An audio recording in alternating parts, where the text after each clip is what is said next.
Oogity boogity ooga hana hunja manguga. Which, of course, if you speak the common tongue in the world of Planegea, means hello and welcome, salutations to our stalwart storytellers and the fans of the stories they tell. My name is Erik, Klein, and I will be your Dino master for today. My pronouns are he, him, and dude, and we are going to be playing a game in the world of Planegea, with special thanks to Atlas Publishers. And one cool thing about Planegea, it is a completely Stone Age setting. There is, think Flintstones meets Conan. There's lots of dinosaurs. There's lots of mammoths, saber-toothed tigers. It's a big, fun setting. There are, a cool fact, there are 3 taboos that you must strictly obey. No numbers, so no counting over 10. No counting over 9. Anything over that is many. There's no medals, and there's no wheels. At this point, I'd like to introduce our players. We'll start off with Hannah. Hello, I'm Hannah. My pronouns are she, her. I'm playing Ia, the Starling Celestial Warlock. Pronouns also she, her. I'm from Central Virginia, and a cool fact about my character is that she is not, nor has she ever been, a bard, but that does not stop her from dancing and playing an instrument. Talk to me, Goose. Hi, you can call me Goose. I use all pronouns, and I will be playing Moist with a question mark. Moist uses it and they pronouns, and an interesting fact about them, they have no bones. We'll see if that comes up. Nice. And Susan, please. Hi, my name is Susan, pronouns he, him. I will be portraying Gummas, the Godtouched Echo Knight. A fun fact about him is that he had no idea what an Echo Knight was before he just tried to be everywhere on a battlefield all at once, and it worked. Nice. And Jack. I am Jack, he, him. I'll be playing Wood, human druid, and he is always sticky. Always sticky. Oh, yeah. Why? Various reasons. Awesome. Now,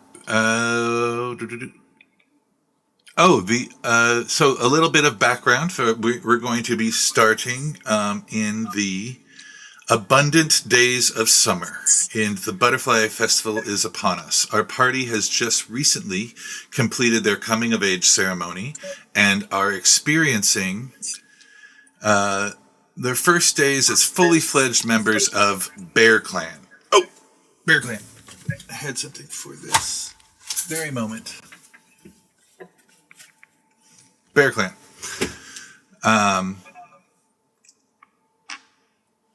The hierarchy, however, prevails as the newly made members, their first prestigious task is tending to the clan's youth and keeping them safe and organized during their annual butterfly hunt, while the rest of the clan celebrates and imbibes the smile drink. So the rest of the clan parties while the new members are essentially watching the kids of the clan go off and hunt butterflies. And just checking in up top, how do your characters feel about that? Ia is still imbibing. She's watching the kid, but she's still imbibing. Nice. Roll a d10, please. Let's see here. That's an 8. 8. Congratulations. The smile drink affects you because it affects 9 out of 10 people. So there's 1 in 10 people who won't be affected by the smile drink's charms. Anyone want to roll right now while we're talking about it?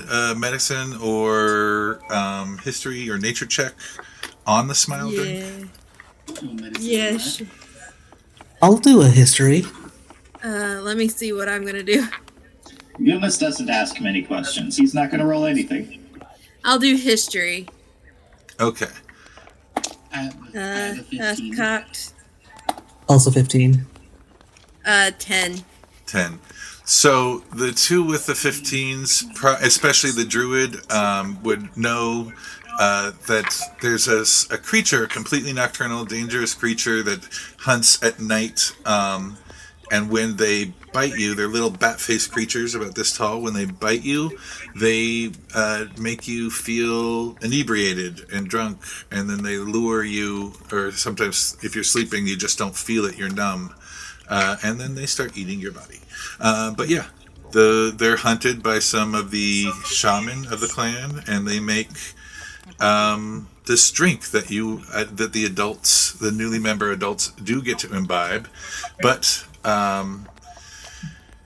being that you're about to tend to children in an open meadow, there are some elders who are maybe side-eyeing you a little. What do they see when they side-eye Ia? They're seeing she's a Starling Warlock. So the Starling race, they're basically stars fall into Earth, to Planegea, and they're on fire. I'm going to read this a little better. They're humanoids with glowing skin, eyes, and hair. They're ageless, otherworldly, and Ia herself is the color pink in the night sky just before it turns to purple and then the deep blue and into the black sky. She has celestial star map tattoos all over her skin. Like, there's some that even reach up from, like, come up to her neck and on, like, the sides of her face. Nothing in the center. But she has that. She wears let me see here. She has a cloak that is a navy blue with gold whereas her body is like star maps. The cloak is like celestial charts. Or not map, but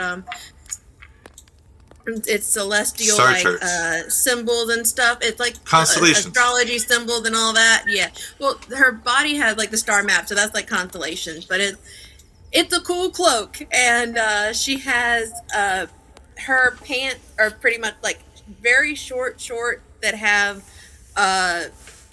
long fabric that go down over, kind of like a skirt, but it's cut into slits all the way up on the side so that she can move freely. And she has like a halter top that is, her clothing is all like dark blue, almost black with gold on it, whereas her skin is that pinkish color, her hair is a darker pink, and her tattoos are like liquid silver, and they kind of move across her body as like days wear on. They kind of mimic the sky. And she has foot wraps. And then the last thing is that she has a big it's a hand pan, but it's made out of a turtle shell. So it's like a really big, probably like 2 feet across, circle pan that is turtle shell inlaid with abalone that she can like tap on to make sound. And Awesome. she's drinking from a big, just a big horn. I have a tankard of plenty, and instead of just using the charges for that, she's poured into it the smile potion or whatever it is, the smile drink, and she's just drinking from that. Whoever's side-eyeing her is side-eyeing her. That is fine. Okay. Roll something charisma based. Let's call it a charisma save. Persuasion? I want to say persuasion save, but we'll do a charisma saving throw. Okay. Either way. Well, I prefer the charisma saving throw. Thank you very much. From a warlock makes sense. Yeah, this is my whole thing. I got a 19 on the die plus 8, so 27. So you can see that there definitely are some Karens of the tribe who are not happy that this new made member is imbibing a little bit before watching the children on the hunting meadow. But they, sort of nod to Ursidae. You all would know Ursidae is the clan's chief. She's a mama bear type. She's big, like tall woman. She's got dark skin. She's big in a kingpin way. She's all muscle. Yeah. You know what I mean? Like she's, Yeah. a classic mama bear with like sort of thick, clumpy, dreadish hair. Got bear skins, and everyone sort of. She's the chief. Everyone respects her. And she comes over and I'm happy you're celebrating, dear. You're about to watch the children, so careful how much you drink. It is still a hunting ground. This is the only one I've had so far. This will be the only one I have until after the children are done. Thank you. I knew.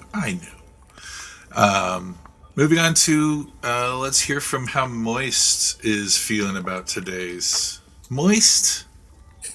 Moist is absolutely psyched. It's just happy to be included in any way. Isn't entirely sure what a children is, but it'll be awesome to learn about it. And maybe we are also allowed to hunt the butterflies. I want to hunt a butterfly. Good to hear. How, Susan, how's Gummas? Gummas, yeah. Gummas. So Gummas has completely forgotten that he's going to be responsible for taking care of kids in a little bit. So he's just like, having some drinks, like standing on the edge of the camp, just billowing his pelt behind him and just trying to look impressive in front of the ladies.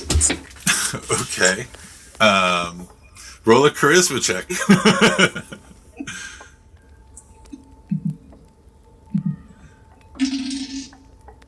9. 9. Can I try to give him advantage by stretching my arm over and wiggling the cloak so it billows more? Why don't we, before we do that, yes, I'll allow it. Let's hear what Moist and Gummas look like. Gummas is a red-hued Godtouched or tiefling. Like nice horns that go back into long black hair. He doesn't like wearing shirts. So, he's just got, glistening, a nice muscled body, kind of a gymnast build, has a pair of, stabbing and cutting implements at his waist, and yeah. And stretching their gooey, boneless arm is Moist? Yep. Moist is a half-ooze, which is what happens when an ooze consumes a living being and then kind of puppeteers what's left. So, Moist is about probably 6'3", 6'4", but always at a constant slouch, with long, noodly limbs that are always just a little bit out of place. They can seem to stretch and shrink at will. I am a full 10 feet away from where I am reaching over to grab the cloak. Across their grayish-purple skin are inky, tentacle-like markings that wriggle around their body and occasionally flash. Okay. They're wearing, just what was at one time was probably a very nice robe is now kind of a ragged, dirty smock that has not been changed out of in many moons. Nice. And the Moist keeps it clean?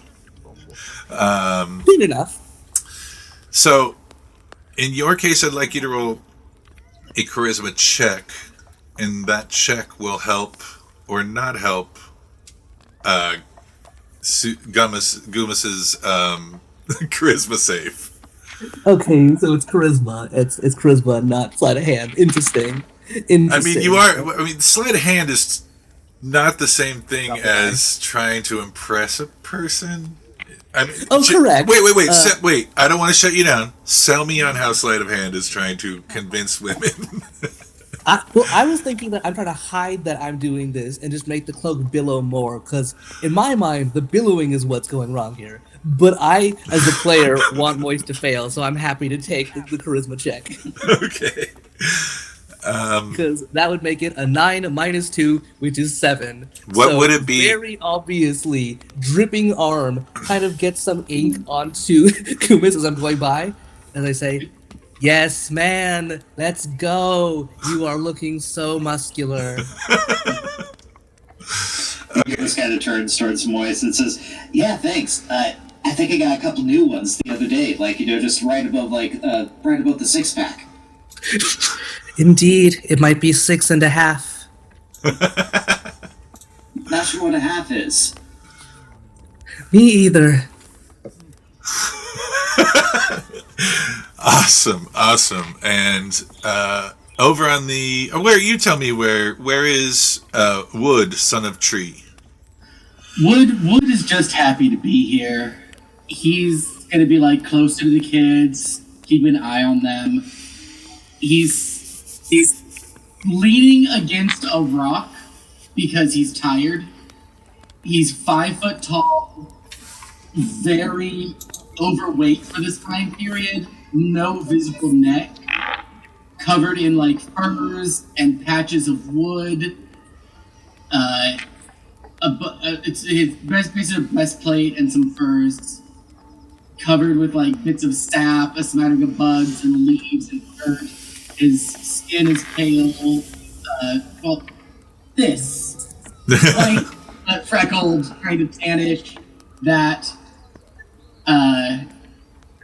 he's currently got like a large jug that he is occasionally dipping cloves of garlic into, and just coming out with them coated in honey, and just sucking it off of his fingers and crunching the garlic as he just looks over the kids and occasionally glares over it at Ia with suspicion and distrust. And that's awesome. Thank you for reminding the Bear Clan's constantly famous for their honey because they're constantly followed by bees who they cultivate. So as the children gather from their various huts and they're set off, the rest of the clan does gratefully send you on your way with about 8 different kids and one other elder accompanying you folks. As you go to leave, Ursidae reaches over and just takes the flask of smile drink that you had, Hannah. Just sort of puts a gentle hand on it. It's literally my tankard of plenty. Uh-huh. The drink is gone by now. Okay. Gone, and the tankard is empty. Then she takes it and gives it a sniff, realizes it's water, and gives it back to you. Thank you. Have a happy butterfly hunt. Oh, I hope so. All right, and as she sends you off on your way, and all the mommies and the daddies of the 8 are celebrating, you... I'm sorry? Instead of the 8 of the bear. 8 of the bear. 8 of the Bear Clan plus the kids, and you got plus okay. the elder. Yeah, 8 kids. You guys travel through a very dense forest. Excuse me. The air smells verdant and green, and it smells green. It's very green and dark browns. It's like the type of trees that make redwood trees look average. A redwood tree is about an average sized tree in this forest, and there are much taller, and there's some, so it's very dense. There's a thick canopy. You hear the leaves, which are pine needles, sort of whispering to each other as the wind rolls through them. And you make your way through this very forest, and sunlight flashes in blinding spears of radiance that pierce the canopy of tree branches more frequently as you approach the edge of the forest overlooking Killbrother Vale. So known for this is the battlefield of the annual Brother Wars, where Ape Clan, Bear Clan, your clan, and the Lion clans battle each other for yearly dominance. On bloodier days, you and your comrades shielded the light from your eyes in this very spot as you surveyed the field of enemies you knew were also looking for you. Can we get an insight check? Or as to, from anyone. I have a natural 1. Nice. I also have a natural 20. We have a Did you 1 say and a insight 20. or Oh, you got a 1. I got a 20. insight or just insight? I'm sorry, what did you say? Was it insight or something else or just insight? Sort of an insight check. Okay. 12. 12. If any of you are wondering sort of, what the whole purpose of this butterfly hunt is and why you have to march the kids out here and, be away from the celebration today, especially someone with a natural 20, it might dawn on Moist that, exploring and being familiar with every rock, every crack, every hill, every tree, every secret this valley holds, where inevitably Bear Clan and all the other brother clans will battle against each other, may mean the difference between, the clan's survival and the clan fire not being extinguished. Perhaps preparing the youth for charging into this battlefield at a young age is the very reason parents tell their children hunting and squishing butterflies on this otherwise serene flower-filled meadow releases the souls of those who were slain in the annual Brother Wars into their afterlives, which is something you would have just heard them explaining as to why you're doing this, being, sort of new and very inquisical to all the goings on of Bear Clan. Yeah, I have a fully articulated flashback to that scene of them explaining it. Awesome. Aside from yourselves, there is a kooky Bear Clan elder, an older storyteller. He's got a deep, darkened reddish skin on top of his bald, suntanned head.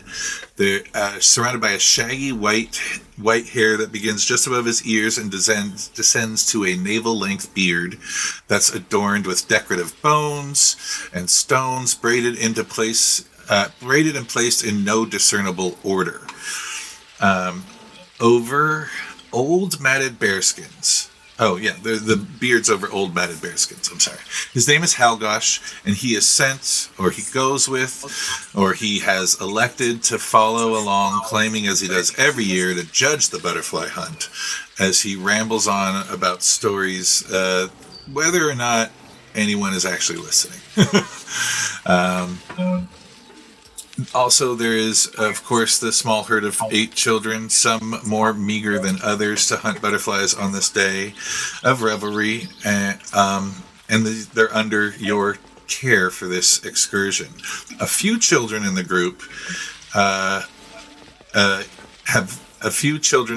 each of you have either perhaps specifically were tasked with keeping an eye on, or for some reason or another, you're sort of watching over them. Why don't we, we'll just do this right now. I like to roll initiative once per session, and then we'll keep that initiative for the whole session. And if someone does something like, I punch the elf, then whoever punched the elf gets to go, and we go in initiative order after that. So if anybody has any bonuses to initiative, they can use them. If nobody has bonuses to initiative, I'll give you guys each advantage on your initiative. By bonuses, do you mean the plus whatever we get to? No, some classes, they'll get advantage on it, or they'll get an attack on it. Alert to each of them. Yeah. So if we don't have that, we roll twice. Yes, and take the higher of the two. Mod 20.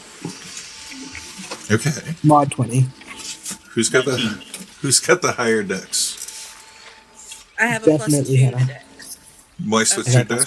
You have a +1? Okay, so we'll go Hannah, Moist.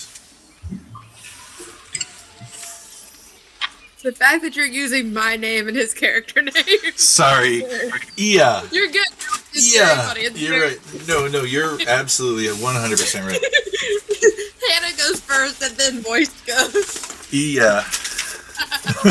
No, I will. I'm here for it. It's funny. All right. So, Susan and Jack, what did you... Wood and Gummas, what did you get? Gummas got a 19. 19 and a 4. Way to keep it... With advantage? Was the 4 I don't with... have any bonuses for it. I don't have... So then you get it... So you get advantage if you don't have a class bonus. Okay. Sorry if I... My higher is a 4. That would be another natural 1. Good start. Good start. Get him out now. Get him out. Okay. So this was 20, 19, and we have a 4. It fits Wood. Yeah. He's following along these kids, telling them like, and you could eat those, and you could eat those. Those will make you sick, but they taste good. Why does this? Those will get you high. Those will get you high, but they taste bad. This is interesting because you guys rolled the initiative that we've been going in clockwise order. We've got Hey, Ia. if it's meant to be, it'll be. Ia, Moist, Gummas, and Wood. So, Ia, tell us about the specific childs that you kind of paired up with of the 8. So the kid that I've been looking after, his name is Wildsafe. He is a little blue-skinned elf kid, and he's got a certain... He moves a lot. Like, he's incredibly distracted all the time. But no matter what he's doing, he's always either speaking or walking or moving and existing in a certain beat, like a certain pattern and cadence that it's either exact or it's very similar to the same pattern of movement and existence that her patron has. So she's like, hold on, that's something I'm curious about that. What's going on there? So she's trying to like help this kid hone the distraction into channeling that like physically in some way with that, the way that they speak, and to acknowledge that and to like do something about it. Like, you have this rhythm, use it. What do you say to Wildsafe? I think, what is Wildsafe doing at the moment? You tell me, what is Wildsafe doing that's making them distracted? You said they're moving with the rhythm. Yeah, they have a certain rhythm. Like, no matter what, they're constantly moving in some sort of rhythm or talking in some sort of rhythm. I think he's probably just like going off. Like, we're all heading down this path, or we're all going this way. I think he's just kind of peeling off. Like, he's seeing something and he's just peeling off. Probably following, not a butterfly, probably just a random, like, cricket or something. He's like, that's not what we're supposed to go for. So it's a flutter hopper? Okay, a flutter hopper. He's hopping after a flutter hopper, and he's doing the exact same. And he's doing the little wing dance that they do when they flutter. Yeah, and it's in that same pattern. And so she kind of peels off with him. And she's like, what are you... If I learn its movements, maybe I can hunt the butterflies better. They'll think of a flutter hopper. They'll think of a flutter hopper. Maybe. If you can see it, you're doing its movement pretty good right now. Why don't we do its movement going that way? And she kind of points the way that we're supposed to be going. Oh, yeah, right. For the thing, what are we doing? The thing? The butterfly festival, the hunt. Oh, right, releasing souls. That's a good. That's important. Yep. Come on, and she'll pull out her handpan and start like tapping in his rhythm, going with him towards the rest of the group. Because she knows the rhythm well. Like, so it's her patron's rhythm. She knows it. So she just starts kind of ding ding ding ding ding. So it doesn't make that sound. It makes a better sound than that. But. No, yeah, it's the metal drum sounding cool. Yeah. Yeah. So would you say her tutelage, mentorship is like more of the playing the drum to channel their rhythm, or aiming them in the right direction with what they're doing? I think it's more steering them in the right direction. This kid has no sense of train tracks. So she's just putting some kind of like little, the bumper guards when you go to play, when you go to bowl. Yeah. She's just putting those up. Like, hey, go whichever way you want, but go this way overall. Okay. And she's playing this because, like, if she's playing in his rhythm, I think it keeps his attention a little bit better. And he's like, oh, this is doing the same thing I am. And goes off. Okay. Wow. I'm tempted to say that's a wisdom. Maybe intelligence. Don't do that to me. Maybe don't do that to me. Not performance. That's why I was trying to ask you, is it more musically based, or is it the guidance? She's trying to put rails up for him. Performance check. There it is. Roll a performance check with adding your wisdom modifier instead. Thank you, Jack. I'm proficient in performance. Do I get the proficiency still? You'll still get your proficiency bonus because it is a performance. But use your wisdom modifier instead of charisma. And there's something very particular to the Starlings with a certain thing. I think it's just when they're dancing. It's just when they're dancing. So she's fine. Oh, please. That rolled a lot. That cocked. It's cocked on a 20, man. Respect the cock. Honor the cock. Honor the cock. That was so bad. 9. 9. Yeah. I have a +8 to performance, my good man. Okay. With wisdom, not helpful. So this was to establish your connection with the child and see how they're going to listen to you for the rest of the day. So for this future, kid does not listen. They're going to be flat rolls. They're going to be a varied enthusiasm, but they will obey for now. Okay. Moist. And sorry. I think you're good. I think she'll switch over to start dance. Like, she'll put the handpin away once it's like not working too great, and she'll switch over to start dancing, like to lead him back that way. And I'll use that for the next time. Okay. Moist, tell us about the child that you are watching. Mm-hmm. So Moist has never figured out this creature's name, but it's figured out that it's some kind of halfling. She's very small, even for a halfling, and very, very shy. Not interested in the things the other kids are interested in. Definitely very unhappy to be on this adventure, trailing in the way back. But she always just wants to be studying things. She likes to look at different kinds of plants and just learn about them, and is absolutely uninterested in going on hunting and fighting or dying in a war. So probably a bit grim for her. Moist's way of cheering her up is going to be to walk up to her, looming over 6'3" to, I don't know, 1.5 feet, reach into my bag, and pull out a live fish and give it to her. I was told, I mean, you're not a stranger, but okay. And she'll take the fish in her little hands. It's dead. I don't know if you see this type of fish around here. How old is this fish then?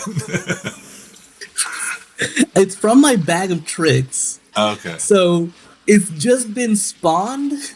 Okay, so it's not and like... it will die. Okay. Oh, it's alive? For now. So it's flopping. It's flopping in her hands. I'm going to... what would her modifier be? Probably... I'm going to steal a trick. She's got a 2. So she is losing control of this dead fish. Of this flopping fish. She said, why did you give me a fish, Mr. Moist? Well, I like fish, so I thought that you might also like fish. I'm seeing the error in my ways now. I take the like fish back. to eat fish. I'm not so much of a hunter or a fisher. This fish is a hognose. I do study animals and fish, though. It's a hognose trout. They do taste good. It is a fish, but it has the nose of a hog. Tell me more. That's well, they spawn in the spring. So this being summer, it's probably a younger fish making its way to the larger waters on the edge of by the river into the. Hi. Is that enough, or do you want me to tell you more? I would always like to hear more, but I think that we've completely lost the other hunters, so we should catch up. Why do we have to hunt? I don't know, but I do know that You actually rolled a point of fact. we get to eat. You did roll a natural 20, so you do know why you're hunting butterflies. Oh, yes. I don't know if I tell the kid, though. So I don't get hunting. I know we have to eat food, but I think that my talents lie elsewhere, and If it makes you feel better, I am also very bad at hunting. I believe that I have failed nearly every test that this clan has asked of me, but they let me stay anyway. Right? So, I mean, I guess, why would I have to do this if I'm gonna fail? I just don't. And there's people. Well, sometimes you have to fail to learn how to do things better. I get why. Otherwise, you'll end up like this fish. I point at the now dead fish.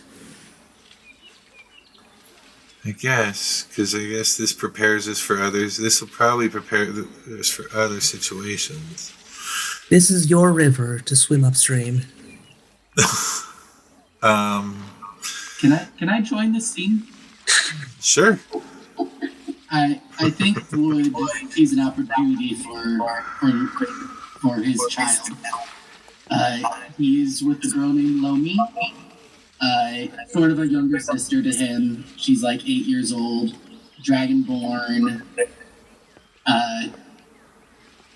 white, blue scales, violet eyes, mostly non-purple.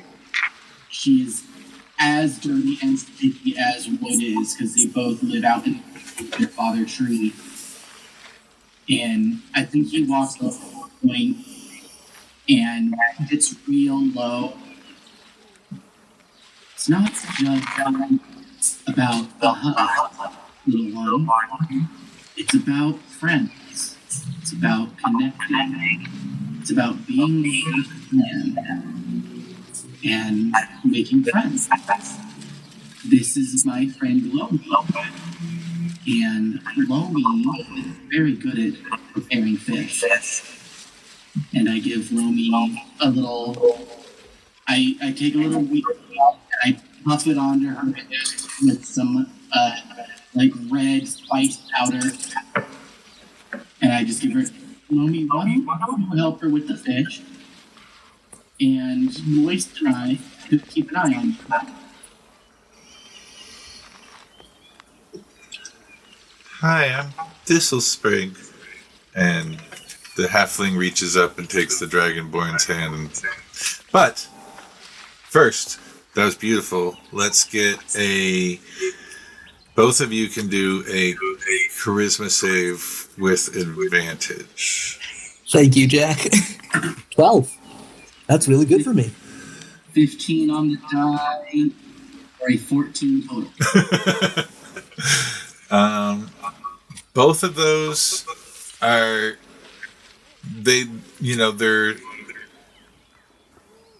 they're not quite, they're decent rolls, but they're not quite there yet. They're closer. So you're going to, on future interactions with them, lean into this angle, but for now it's like when two shy kids meet, they're still going to be shy for a little bit. So, definitely not a failure, but flat rolls for the next check, but you're moving in the right direction. Moist has learned an important interaction skill from this. I think it's perfect that, you're so inquisitive and you pick this smart study girl who knows things. That was great. So Let's look over Moist. Hold out a sticky hand. I hold out my damn hand. I am wood. I am moist. moist wood. Moist wood. You big boys. Smile. You are very wise. Did you know that fish has the nose of a hog? I have heard of fish with the nose of a hog. I have heard of fish that tastes the sun, and berries that taste happiness too. It is all in how you eat them. There's so much to learn about this beautiful world. I have grabbed a squirrel from somewhere and I'm just casually munching it, full raw. Oh, the liver is good. It's like butter. I start digging through. This one? Pull out various organs. Is it this one? Is it this one? Help him. Medicine check. Give me a medicine or nature check. Y'all just over here mutilating animals. It's a very different vibe. I have a 22. Yeah, you find the liver. It's right here. Just like feed it to him. I slurp it up like spaghetti. A little bit of honey off his fingers and that. And we have a meat cute. Incredible. I will find more livers to repay this favor. I would like that. So has everyone else just left us fully? Pat on the back and let's keep walking. No, there's the other kids are standing around Holgosh, and Holgosh is sort of holding court, like on the edge of the forest, overlooking Killbrother Vale, and you all sort of you coalesce around the same time in one hunting pack, sort of on the edge. So each of those. Oh wait. I'm sorry. Gummas, tell us about before you joined up with the rest. How do you and the kid you're watching? So my kid is a Marigold Bloodweaver, who's the niece of the head raider for the clan, and so as a raider, Gummas knows her aunt extensively and has watched the kid grow up. So Gummas will kind of pull Marigold aside as the troop is entering the valley, kind of get down on a knee, put one hand on her shoulder and say, "Hey Marigold, I got a real important question. Do you know why we're here?" Yes. My aunts told my parents. My parents told me too, but now I'm with my aunt, and my parents. They fought in the Killbrother wars, and they didn't come home. So, my aunt told me that the butterfly hunt is how we release their souls into the happy hunting grounds, the afterlife. Otherwise, they're trapped in the butterflies. They're still here. So I want to get as many butterflies as I can so that I can help my mom and dad get to their... And Marigold sort of fades off. A single tear will kind of roll down Dumas's cheek as he nods and says, "It's really important, Marigolds. Are you ready for what we're going to be doing today? What kind of equipment do you got?"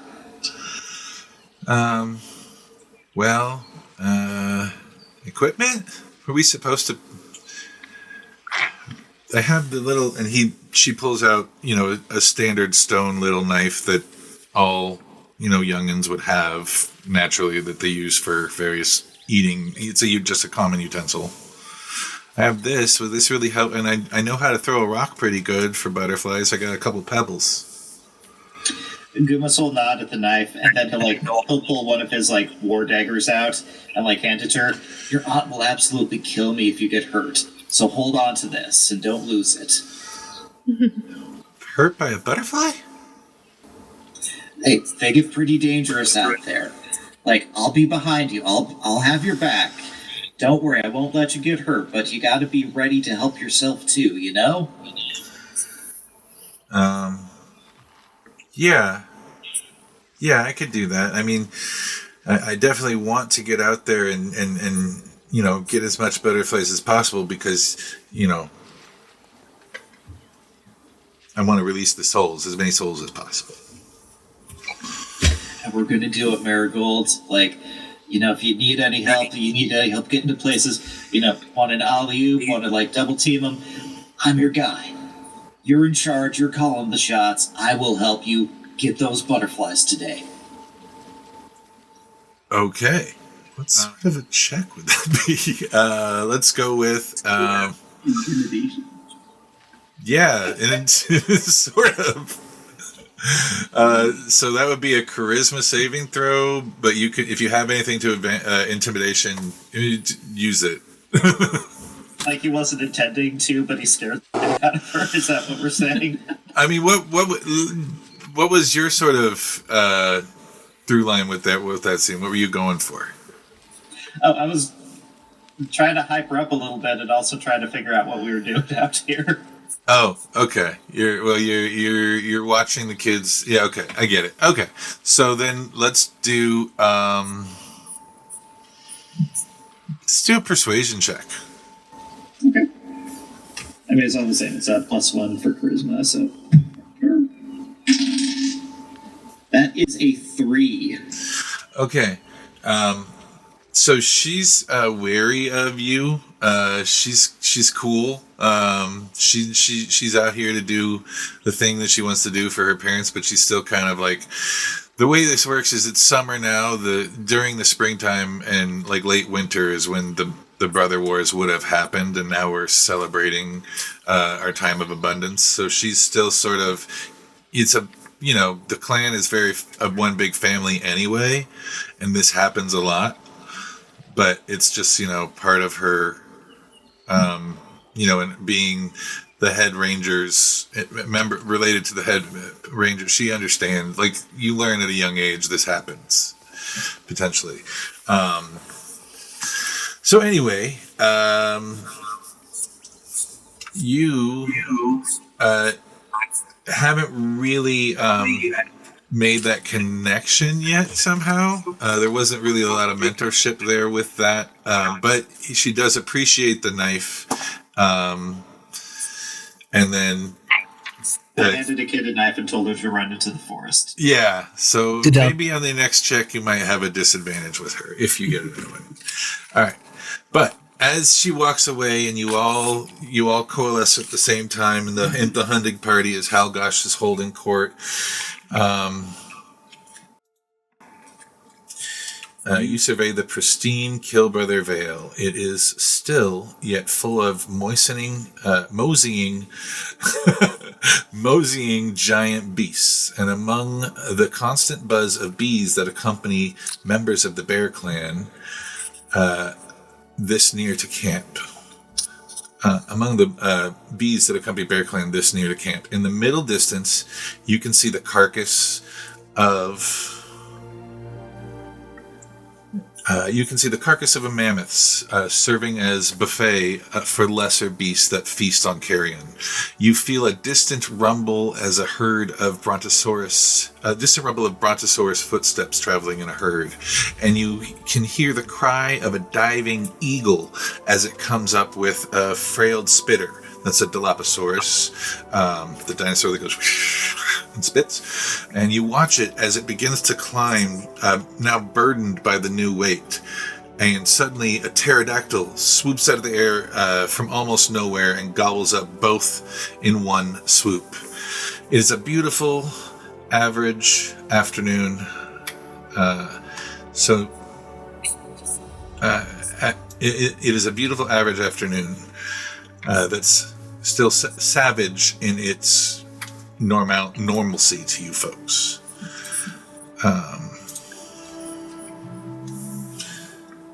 Now, I know I spoke about it above table, sort of describing it, but Ulholsh, in the serene moment of reflection, Halgosh interrupts and breaks the silence in sort of a whisper, the way he's always asking questions that you already know the answer to, probably. But he's asking the children, of course, and you too. Do any of you know the real reason it's called Kill Brother Vale? And you can do history checks. All of you. Nope. Somebody killed their brother. What did you get, Moist? That is a 13. 13. So you know what did everyone else get? 16. 16. I just didn't roll. I just took the stab. Okay. It sounds right. Nice. Well, then those with the 16, you got an 8. You said, yeah. Are the kids trying to find out too? Do you want to roll for you want to roll for your kid too? I'd like to give the kid guidance if I can. Oh yeah, I'd much rather roll for the kid. Okay, roll for the kid. I was trying to beat the kids. Good. You So I'll just give the kid guidance. Okay. Which is gonna be. Do you want to roll for the kid, or do you want me to? You can roll for the kid. Yours was the distracted dancer.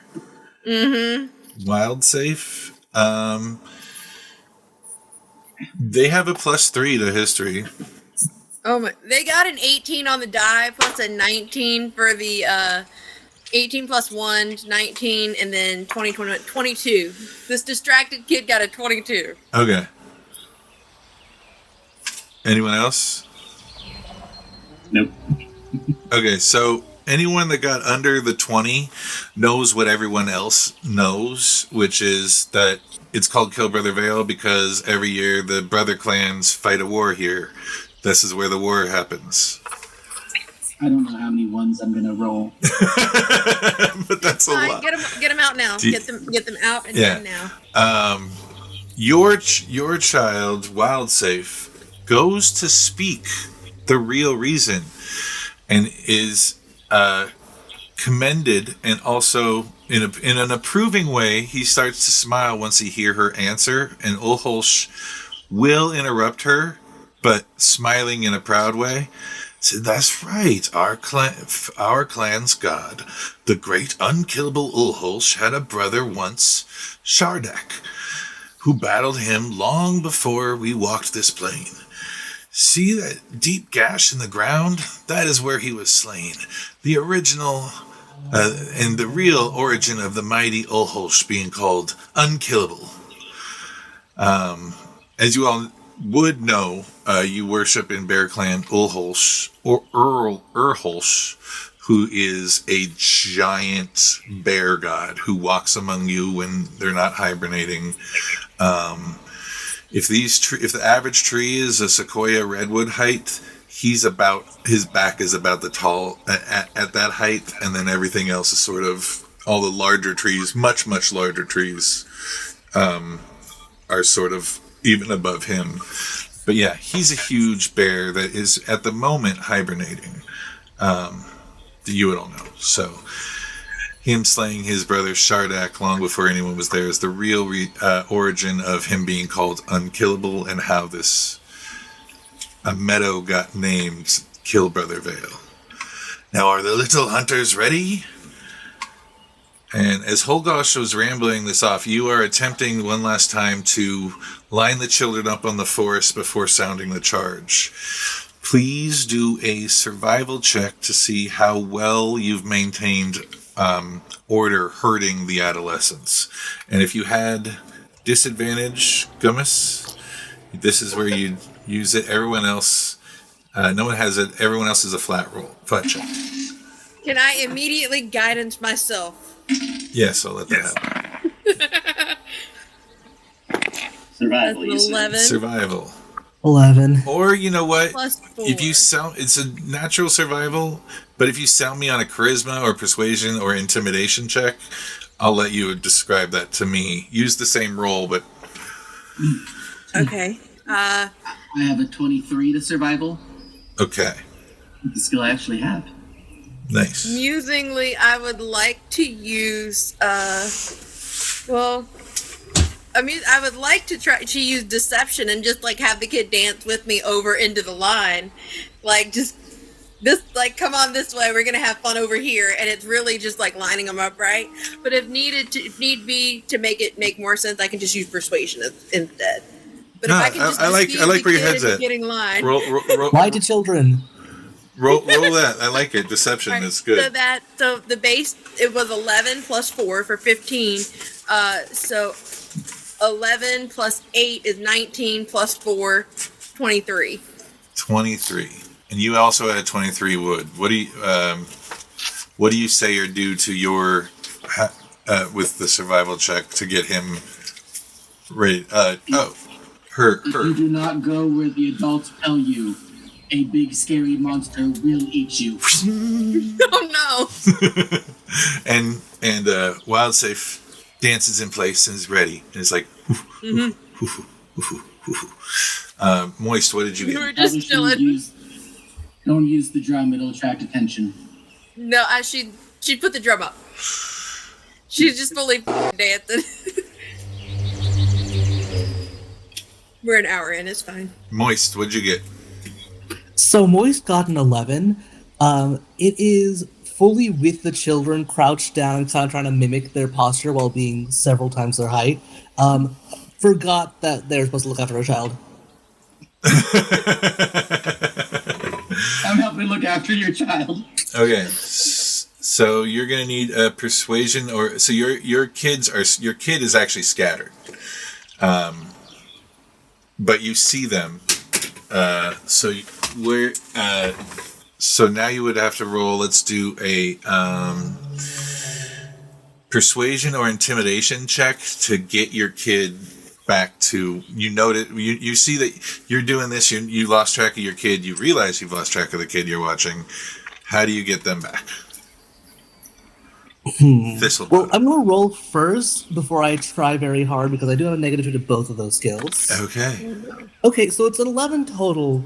So I think that we built a great rapport earlier with the fish. So I reach into my bag of tricks. I pull out another for now alive fish, and I kind of wave it like a baton, like a sort of like beacon. Come here, and then I will join the line.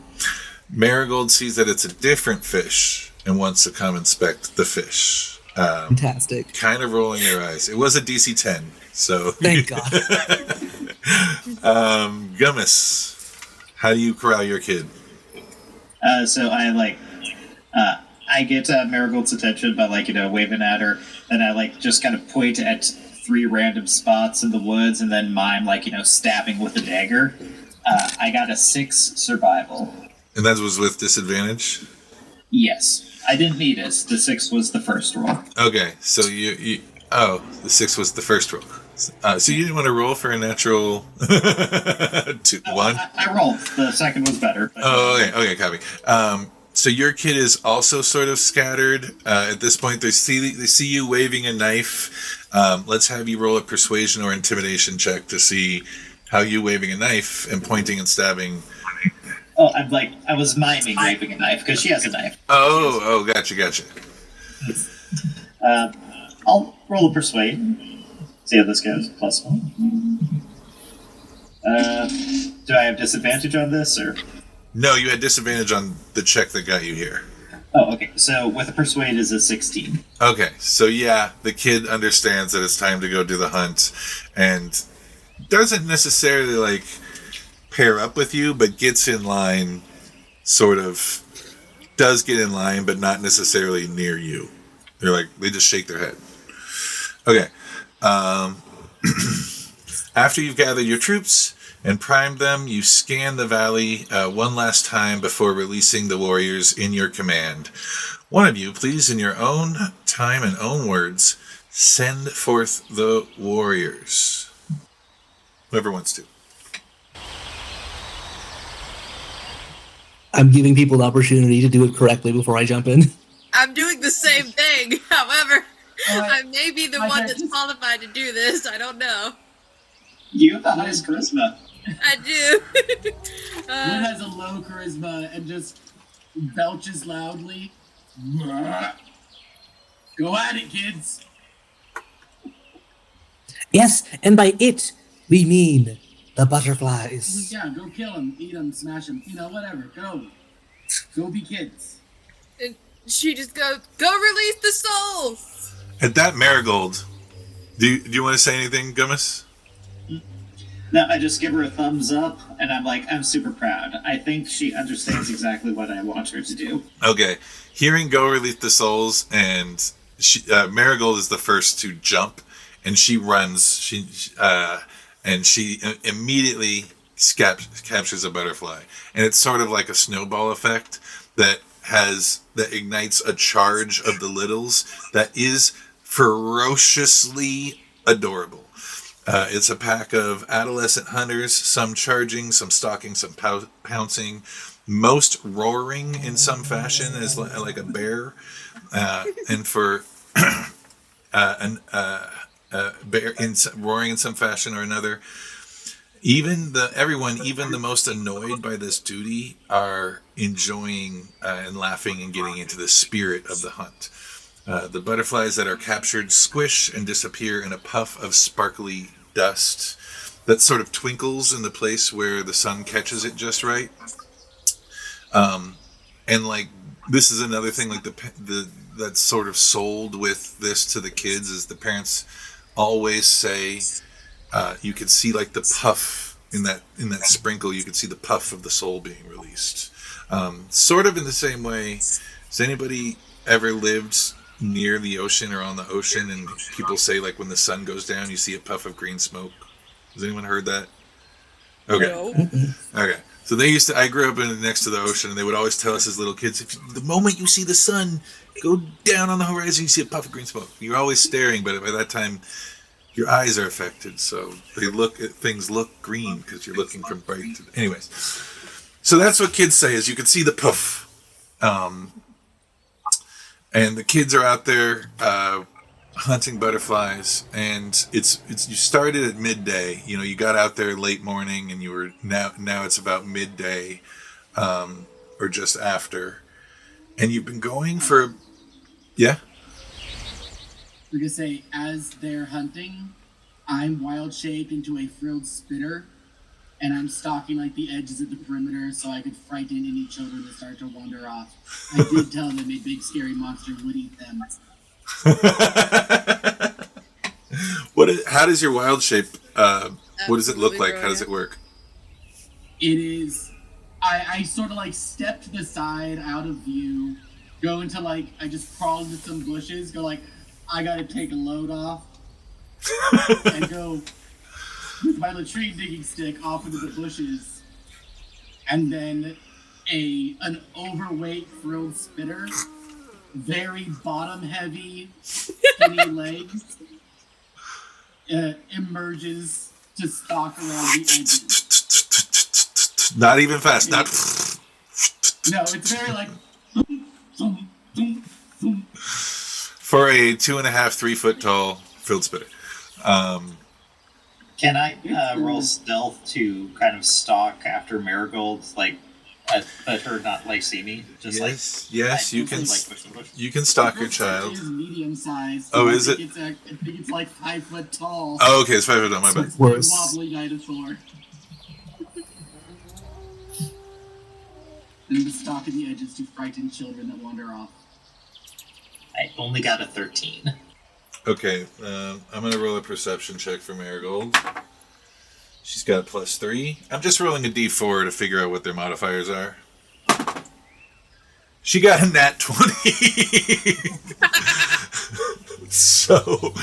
She's so fucked. Immediately. She definitely notices this weird guy who wants to, be a ranger, sort of following her around the meadow.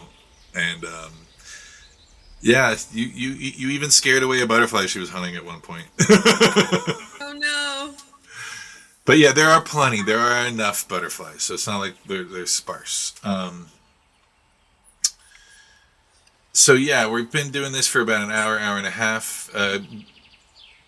Moist, are you doing anything particular during the hunt? Absolutely, I am also hunting. You're also hunting. I'm using my stickiness to just latch to tree trunks and spider climb up them. And I'm staying within message range of my little grublet and speaking in her head, devising ideas. Maybe we can build some kind of snare. We trap these things. Why do they disappear into puffs like that? Is that normal? I've seen some butterflies before, and they do not puff like that. They splatter into very liquid mess. The pus is sort of like dust like a glittery dust that's reflecting off the light. So yeah, it looks like it could be like, well, you want to roll? Let's roll a nature check or an investigation.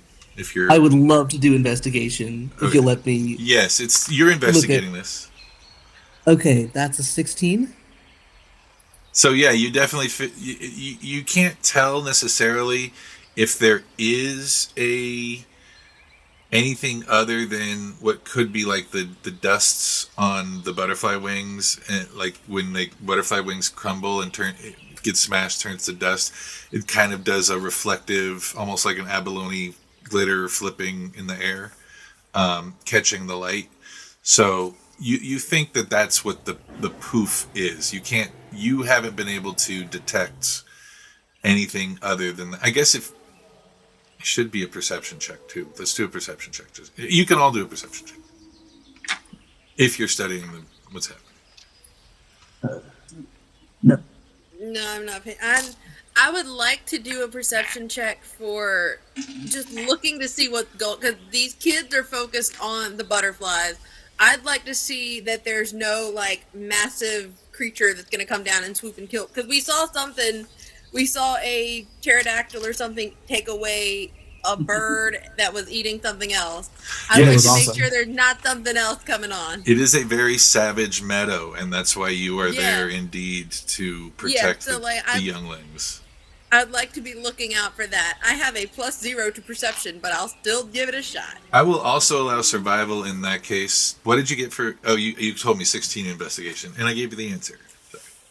Yeah, I have a +0 to either. Okay. Awesome. I have a +1 to nature and investigation. I'll take nature, because you know the nature of the animals that could hunt. 13. Okay, yeah, you don't see... Unless I can guidance myself. You don't I've see... done that twice. You can add a D4, but even with a 17, you don't see anything that is overly threatening yet. Yep, and I did get a 4. Okay, great. So even with a 17, you don't see anything that's like... There's the normal amount of threat levels. There's different wild animals that you, of course, are putting yourselves between and keeping the kids away from. It's a huge valley. Gummas, I believe you said you were messaging Marigold? Or who? No. Moist was messaging. Moist was messaging. What is the range on message? It is, I believe, 60 feet. There's one that's like anywhere on the plane. That's sending. 120 feet, actually. Okay, so yeah, they are, for a while, they'll stay within 120, but it's a huge valley, so they're going to get far away pretty quick.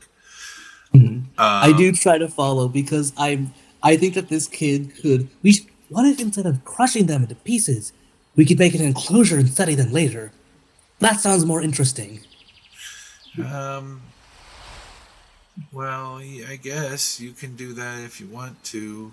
I was told we're supposed to be releasing souls in them, so I don't know what that means, but if we have to squish them to do that, I think that's what we... Anyway, yeah, if you want to study one, go for it. Well, we can always squish it later. But yes, you do what you believe is right, and I will do what I believe is interesting. Okay. All right, so it's still only what you think. It's only been an hour and a half at most since midday. Can we have perception or nature checks from everybody? 10. 10. DC's 14 on both of those. 30-20. I'm just keeping the guidance. 19. You had 6 Nat seconds. 20. Nat 20. What did you say, 23. Wood? 19. 19. So you don't really notice a Gummas, but definitely with a nat 20, a dirty 20, and a 19, you start to notice that the bees have suddenly stopped. The bees have stopped buzzing and are not in the air anymore. Butterflies appear to be landing instead of flying around.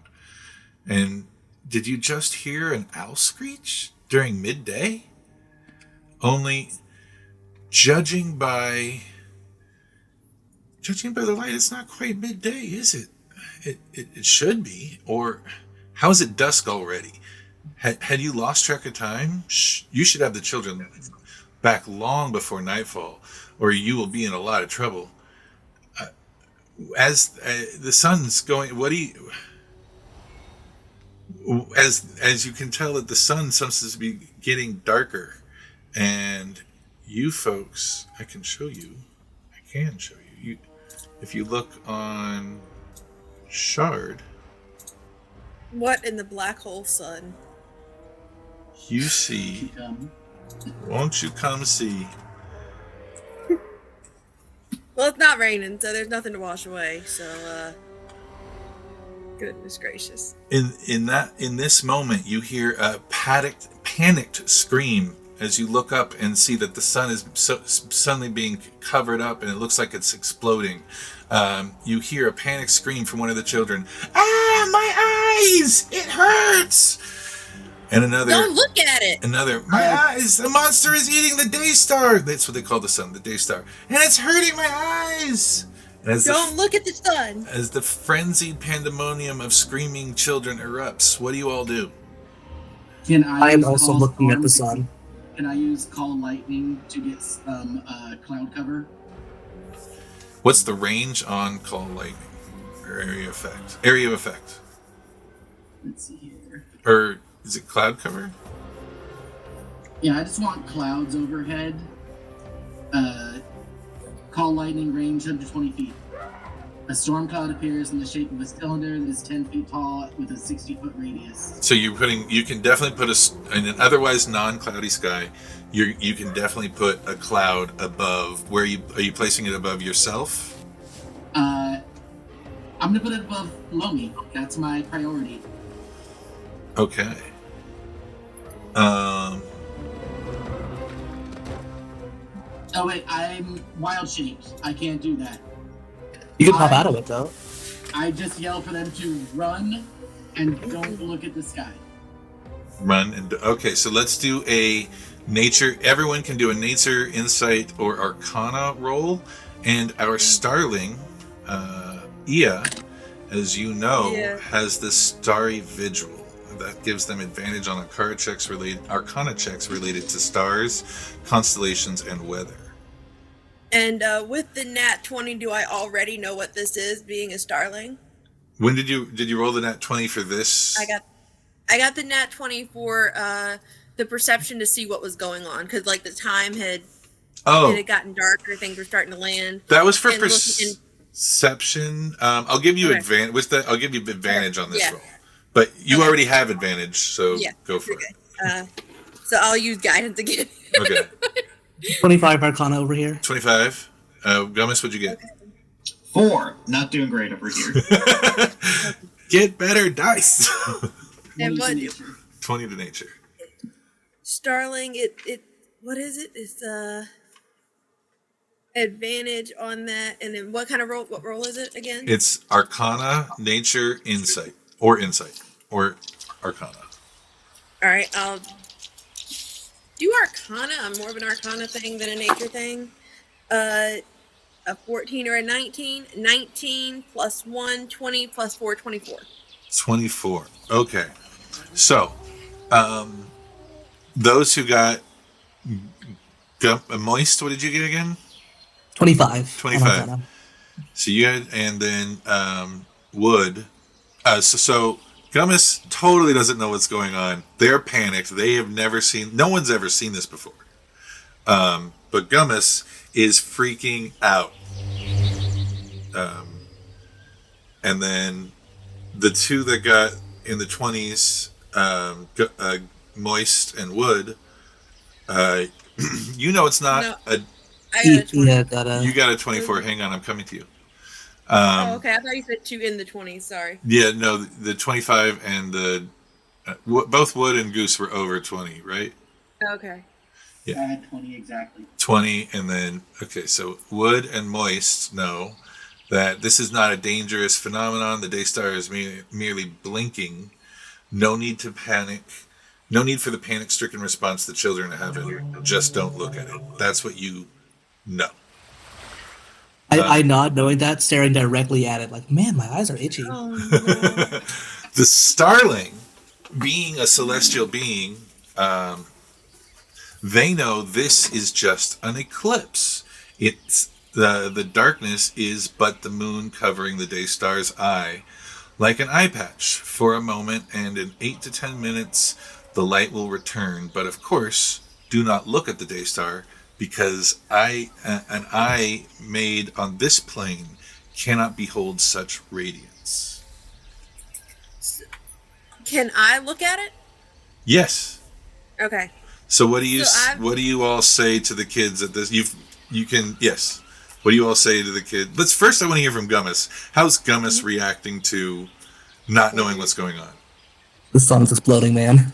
I think Gummas is going to run, scoop up Marigold, and then cast darkness.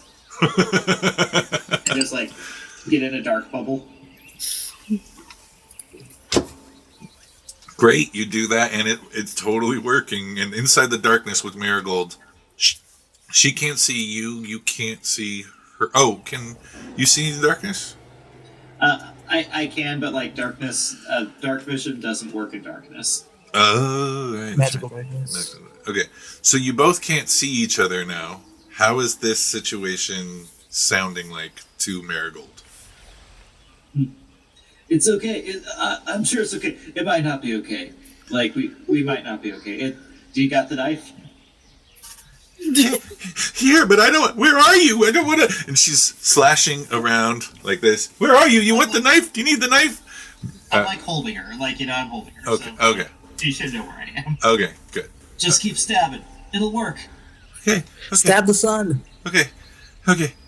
And what does Moist and Wood do?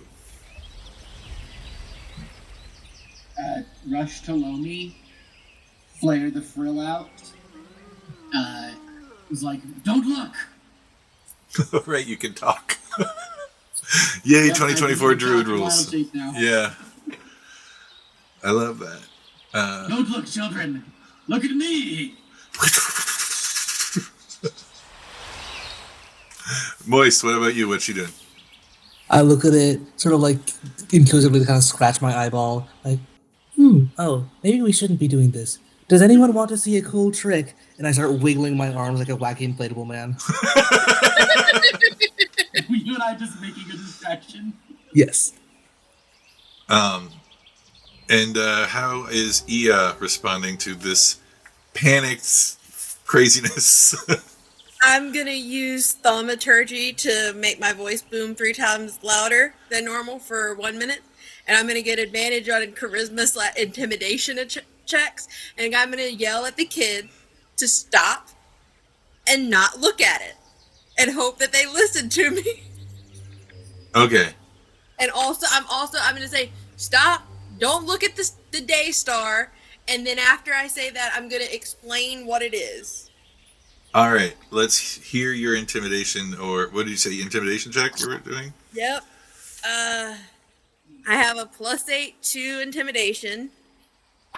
Guidance is also a 4. That dice is really loving me tonight. I don't know why. You're taking Sam's luck. you're a luck leech. I was gonna say a luck succubus, but that works. Luckybus. Oh, Luckybus is better. my advantage only was a 10, so that's 18, 22. Still pretty good. Yeah, you definitely convinced them. They all start to gather around you. Yep. And look. And then, where are you heading them to?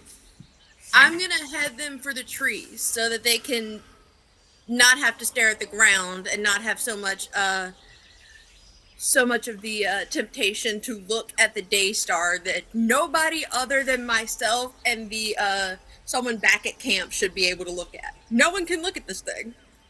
Nice.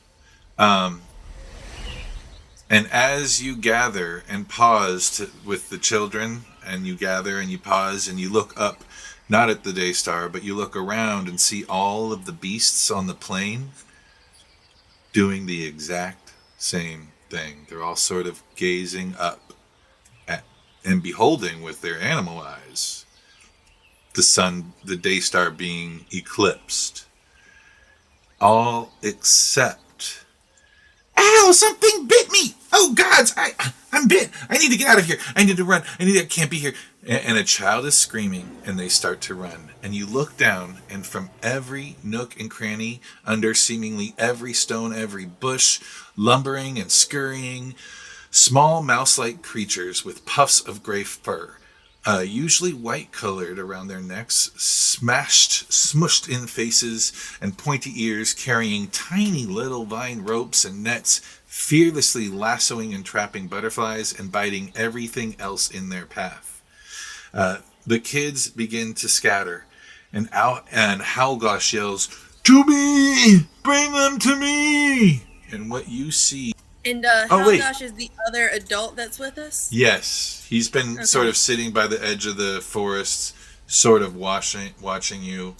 Oh. And he's yelling at the little thing, "Bring them to me"? No, he's yelling to the kids, bring the kids to us. Yeah. Okay. Yelling to you. And I will start guiding them to him then. And you look, as you look down, I don't know if you're looking at Shard again, you see these things. How big are they? They're little mouse-like creatures, but there's many's of them. They're everywhere. They're from every nook and cranny. These are undead, though. And you guys can roll... you can roll a nature or survival check to figure out what they are, because... I mean, I said it right. I wrote it right there. They're the bat. They're the undead bat faces. This within the same 6 seconds? Yes, they are. For the audience, they're these little guys that are undead bat faces. 12 nature check. I just have 2 questions. Well, technically 3. Are they sentient? Is cannibalism frowned upon? And do they taste like chicken? Do they taste like chicken? Everything tastes like chicken if you're hungry enough. Then did you roll a nature or survival to find out? Did you tell me an answer? 12. I also got 12. I wrote here DC 12. So you know that they were a bat face. They're what's made the smile drink. But these are wrong. They're usually nocturnal. They only attack at night, and usually only things that are sleeping. Their bite makes you smile drunk, and usually they're afraid of everything. They'll scatter if seen. Something is wrong with these. Look there, you see, and you've reached Howgosh by now, and he's picked up one and he's examining it, and you can see, and as you probably pick up one too, Moist. It's constantly biting. It's constantly biting on a head that is tilted to the side unnaturally. It isn't afraid, but it's determined and emotionless. And look, there's a butterfly alive and trapped in a net on its hip. It's not eating the butterfly. It's just chomping at anything that it could sink its teeth into. And Howgosh says... something has woken this bat face from the dead, from its grave. And why are they collecting these butterflies? Such a working of darkness and evil. Oh, by the way, everyone, we're going to need a group luck check. So it's a flat roll, and we're looking for a combined DC of 41. Oh no! I see. I am so sorry. I got a 3. Nah. I got a 17. 17 plus 3 is 20. Mm-hmm. Plus 29, right? 29. You just need a 12. 13!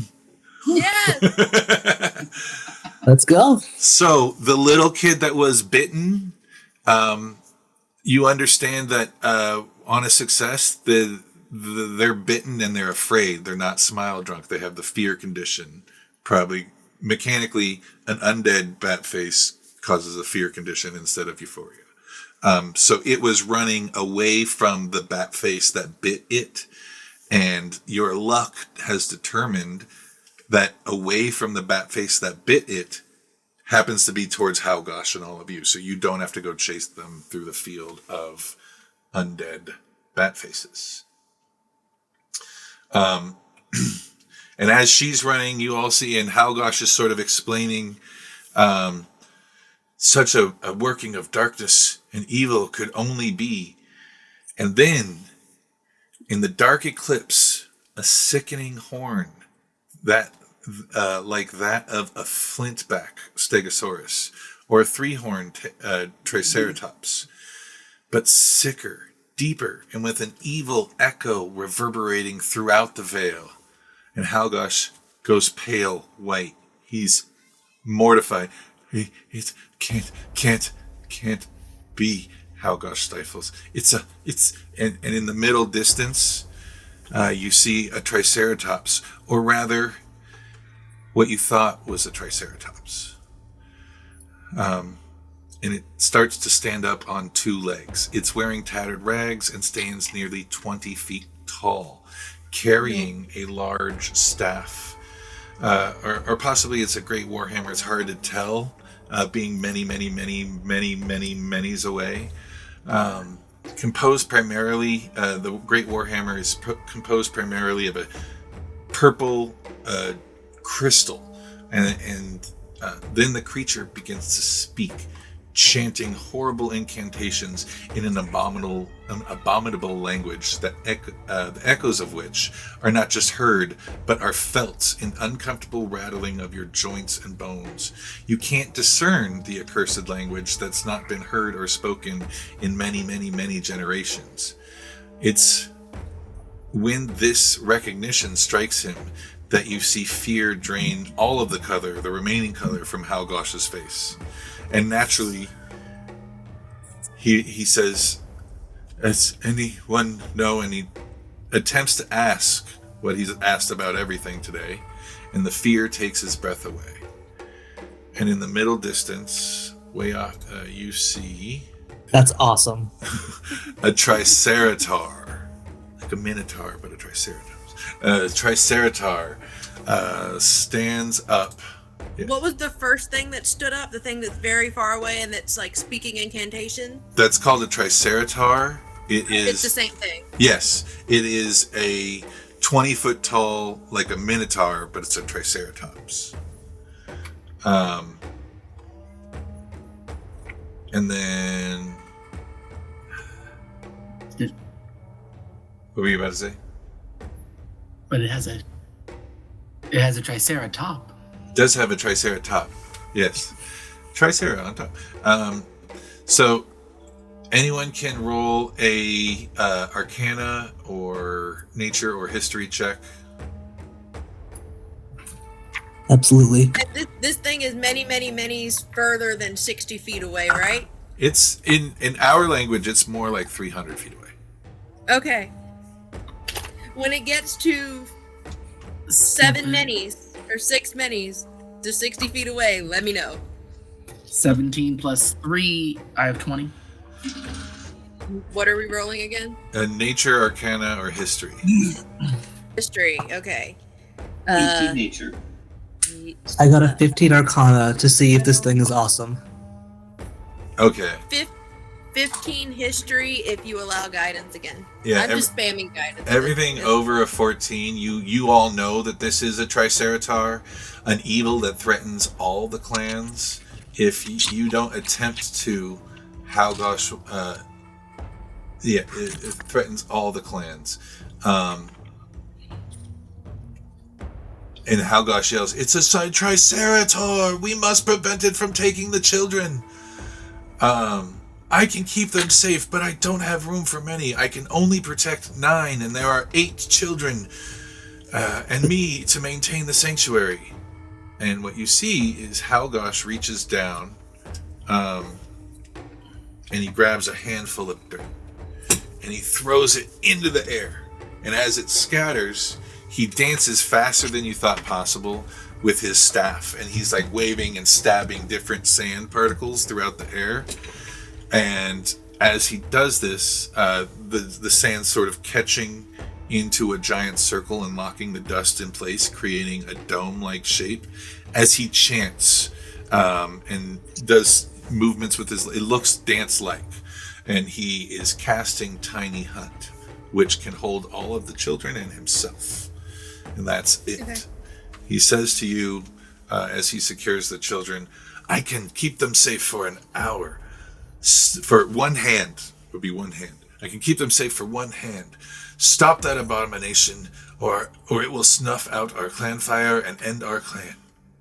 Wait," and before you go, Halgosh quickly resurveys the scene.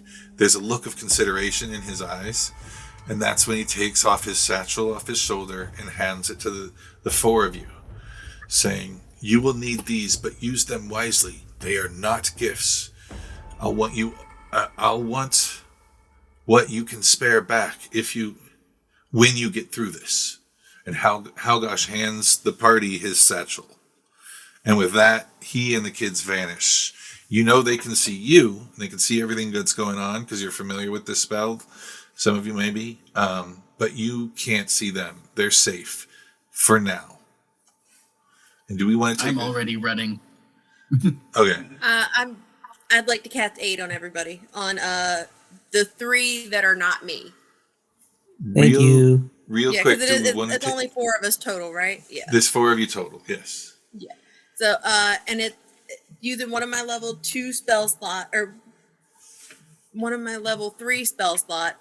So it increases by 5 hit points for each slot above 2. So the 3 of you get 10 extra hit point max, and your current hit points increases by 10. That's huge. Aid has saved our tails so many times. And it will again. Awesome.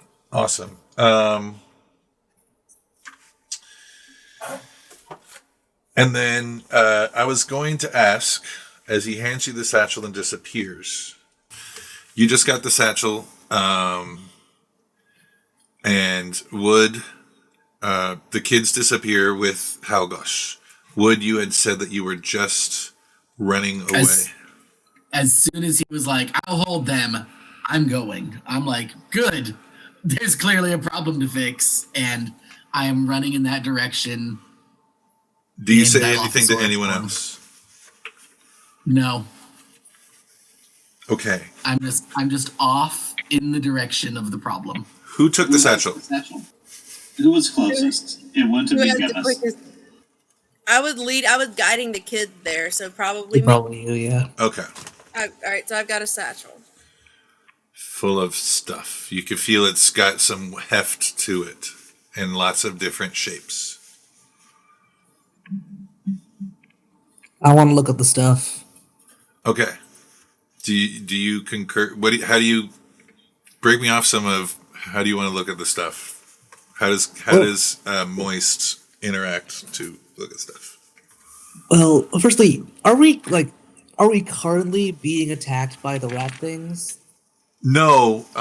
You'll notice that the bat faces, as this monster is speaking, it's reverberating incantation. You'll notice the bat faces are, whatever one is not caught or dead or stepped on is carrying the captured butterflies they have captured in their little green nets, vine nets, and they are all sort of going towards the Triceratar. Ah, I see. I'd like to start Eldritch blasting the ones that have these butterflies. Like, just... Yeah, We're supposed to be stole getting my rid of them. idea. We're supposed to be releasing them, so... Fair I enough. was going to Just capture them, and standing at I a was going to distance. study them. So do you say, is Moist saying that to Ia? Oh no, that's just my thought of, hey, that's not fair. So I think I will want to go attack them too, but I think I'm just gonna not move closer, just stretch my arm over there and kind of like jostle around the satchel, see if I can feel what's in there. How does Ia respond to? You can just ask to look at it, and she just hands it over.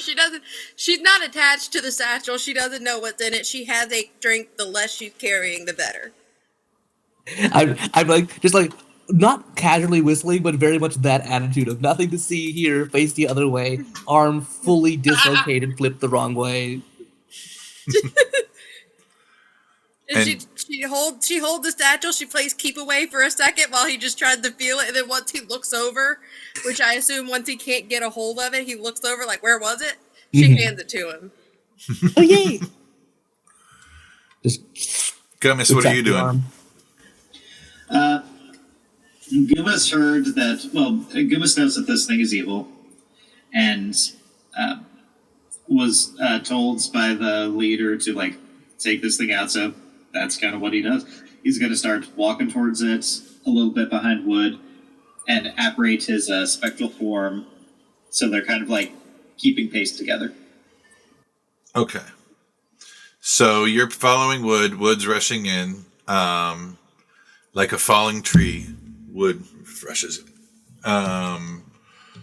The first thing you pull, first thing Moist pulls out of the satchel, there's a handout up on Shard. It's a stone. It's 2 stone arrows. Oh, this is awesome. Yes, they are normal arrows, but they have stone tips, and they are from the Stone Empire, feared by all for transforming into a hurtled boulder mid-flight. They can be thrown, or they can also be fired from a bow and arrow, which I'm assuming one of you has. I do. Good. The next thing, what do you do with these, Moist? These are for somebody with muscles. Who has muscles? Gummas raises his hand. Okay, I won't throw them. I just learned I shouldn't do that. I'll stretch them in either direction. God, go ahead, throw him. Do 4d10 bludgeoning damage. The other thing that gets pulled out is a shield axe of Ush, which is a heavy bone-formed is a skull of a powerful dinosaur and marked with divine enchantment. While wearing the shield, you get a bonus action to you can use a bonus action to strike it, causing it to transform into a bone great axe with a brief burst of ivory-colored smoke. You can also bonus action to strike it back into a shield. Counts as a This is really fun. This will be an incredible party trick for later. But right now, who knows how to use this? I'm holding the shield like you would like some gross, disgusting thing with like a few fingers. No clue how to use this thing. You also find some various jars of different smells, and some seem non-magical. Others are magical. You can definitely get a magical, but one of them is specifically glowing. It's a jar made of like an abalone shell or a conch shell. It's been stuffed up with mud, but through the seams of the mud, you can see that it's glowing inside. And then you pull out is a wolf skull hood, which is sort of like a cap made of the skull of a wolf, and it's got a fur dangling down, and it's fashioned from an enchanted skull of a wolf. Once worn by the pack, it essentially gives pack tactics to anyone wearing it. That's awesome. Again, not for me. I happily keep all the jars, though. I'll stuff them in my belt. And Now, then, who seems the most suited to being furry? now, can a spell attack get pack tactics? I'd allow it for this condition, yes. Eldritch Blast. It also just Yes. says attack roll, not weapon attack roll. Yeah. Oh, I'd like to hold my hand out for that instead of one of the jars. Okay. Fantastic. Wolf Hood going straight to you. Again, not moving you. my feet at all. Okay. So did anyone take the shield thing? Oh, I'm not sure. Someone with proficiency in shields? Or the shield great axe thing? Druids can use shields. Yeah, but I can't use a great axe. Well, I already have a shield. okay. Okay, then you can put it back in the bag. Yeah. It magically fits back in the bag.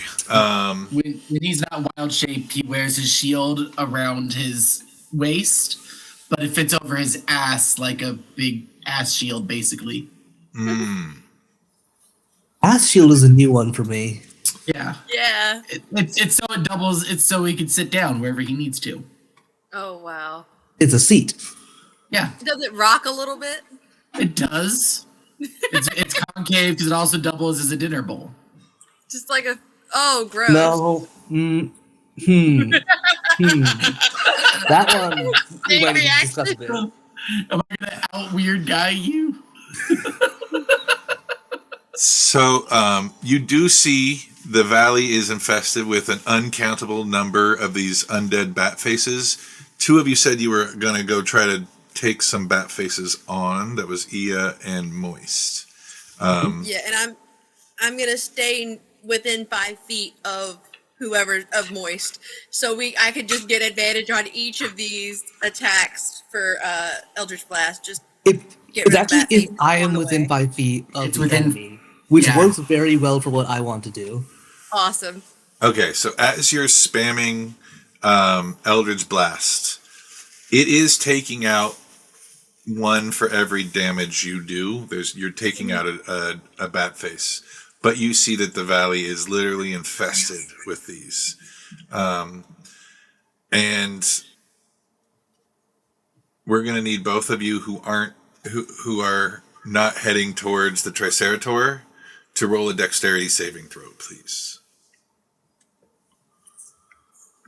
So would that be both of us hitting the Yeah. bat faces, or Yeah, you two are taking a side detour to fight Goose some bat faces. Goose and Ia. Okay, so I was heading toward the Tricerator, hitting these bat faces on the way. Okay. I'm Specific- frolicking in a field of bat faces. Okay. Yeah, I'm like specifically going for the ones that have the butterflies on them. Okay. Imagine like he's in the center and literally from all so you're getting a nice path of butterflies out of the way. Yeah, I got a 22 on that. Sorry, dirty 20 on the dexterity saving throw. And the DC was 20. So you're managed to not get bitten by any do of I need to roll? Do I need to roll 2, even if we're going toward? No, you know the way you describe it. Okay, cool. Okay, cool. Yeah, I'm clearing. I'm just making it part in the Red Sea. So actually, I'm sorry. A success is you are non-vitally bitten. You're still bitten the way you are out frolicking, but they're not in vital locations, and you're not suffering damage per se. But and you also don't have. Does Moist have blood? Is there inner fluid? It's ink. It's ink inside there. Okay, so roll a d4 plus 1. Okay. 5. Okay, so you have sort of the toxins of 5 of these bat faces that are giving you the fear condition for about 5 minutes, and you have to run away from the origin of these bat faces. And since the bat faces are all going towards the Tricerator, you're now sort of running towards the Citrus, afraid of these bat faces. So I'm running away from it. You're sort of running away from the bat faces that bit you towards the Tricerator. And you're aiming. Oh, okay, cool. You're aiming for this path that Ia has opened up with her Eldritch Blasts, because it's the opening that leads you So towards. yeah, I think I like go stepping in there like, ugh, ew. These things are kind of gross, actually. Scoop up some butterflies and just start hot footing over towards the Triceratops. I love that. That was great. And you see that each of the bat faces that aren't being taken out, the ones that you were taking out, so you can extrapolate that the ones from the 360 degrees of bat faces floating the Triceratops. What does Gummas and Wood think of this situation as they're heading in there? Because you said you caught up with Wood. Yeah. That's not great, but I mean, this is Gummy's happy place. So. Awesome. He was confused all today. Now there's an enemy in front of him. No more confusion. How about you, Wood? Wood is just... He's not usually treated well by the clan because he's a druid. He's usually on the outskirts.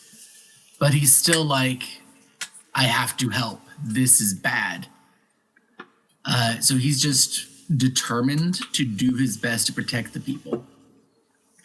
Awesome. So he's just feeling that sense of duty. And as you feel in your happy place, you're feeling your sense of duty, you're happily blasting your way through the bat faces, and you're thankful, Moist, that there is now a clearing away from bat faces as you all head towards the Triceratops. You see in the clearing in the distance, you hear the chanting in an ancient tongue that's reverberating throughout the valley, words that seem to pulse in the ground, pulse into the ground and in jolting vibrations. And from this impossible range, whilst not stopping chants in a grotesque sounding incantations, you hear as the Triceratops speaks, and it's heard inside each of your heads. Sheeper of the brother clans, you waste your lives on this ground every year in vain. Your abilities will never eclipse the truly powerful and great Shardak, who has prized dominance over weakness instead of wasting resources on frivolities like abundance. Those that could not contribute were consumed, as will the sacrifice of your lives serve to power my soul shard.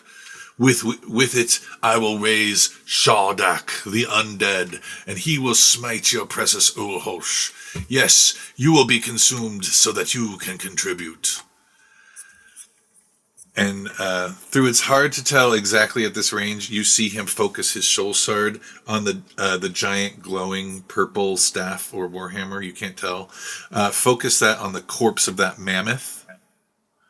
And that mammoth that was being consumed earlier by the carrion, and the mammoth begins to rise as you're approaching this mammoth rising up from the dead, being controlled by the Triceratops.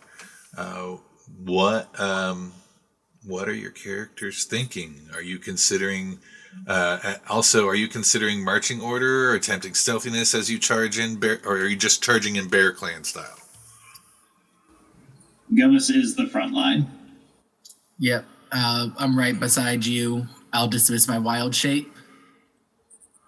Okay. This is bad. I have sticky nuts for you. Awesome.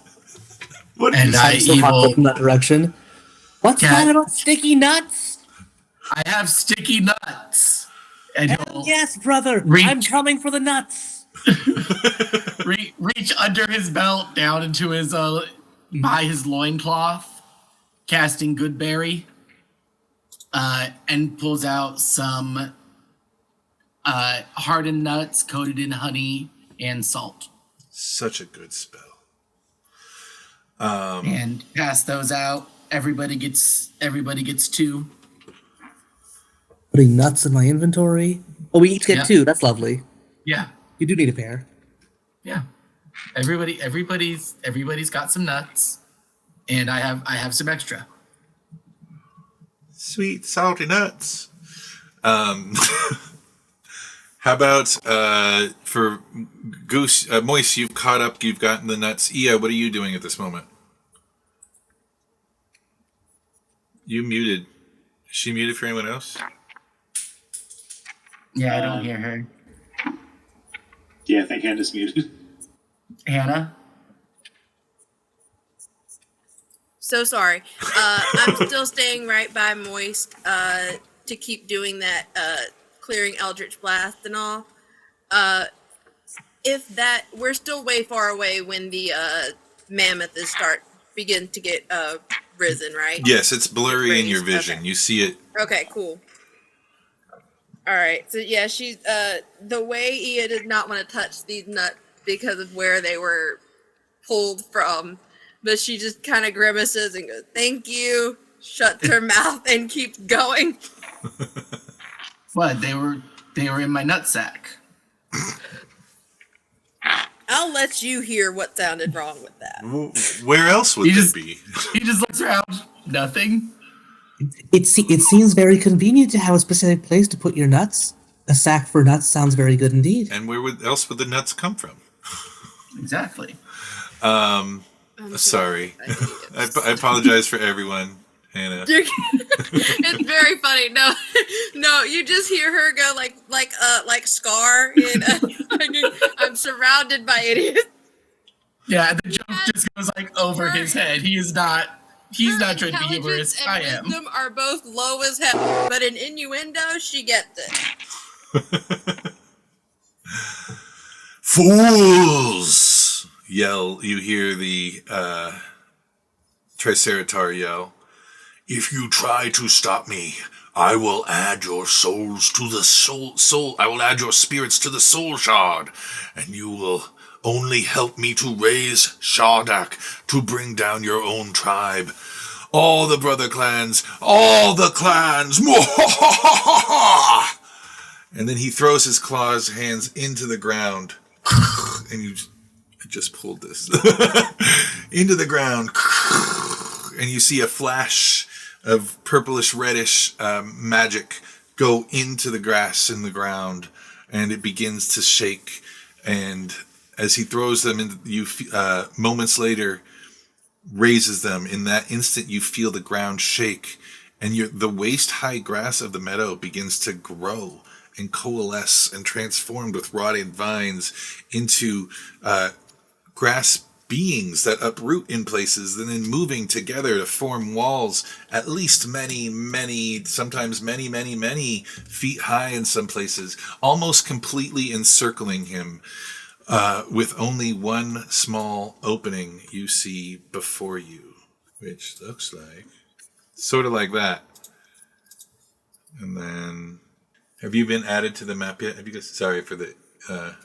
We were on the other screen. You're on the other thing. Yep. While you're getting the map set up, Wood is just retching. This is unnatural magic. It makes him sick to his stomach. This is awesome. Now, does this magic strike me as being like godly godly but bad, or extraterrestrial of some sort? I don't know. Who's not on the map yet? Oh, That looks like all of us. Looks like we I are gotta all zoom there. in so far. All four of us are. Oh wait. Oh, I died. That's the wrong Ia. Grab the other one. Grab the wrong. Okay. Thank you. Okay. Yeah, because this one is not dead. Yeah. All right. So now you just see that opening.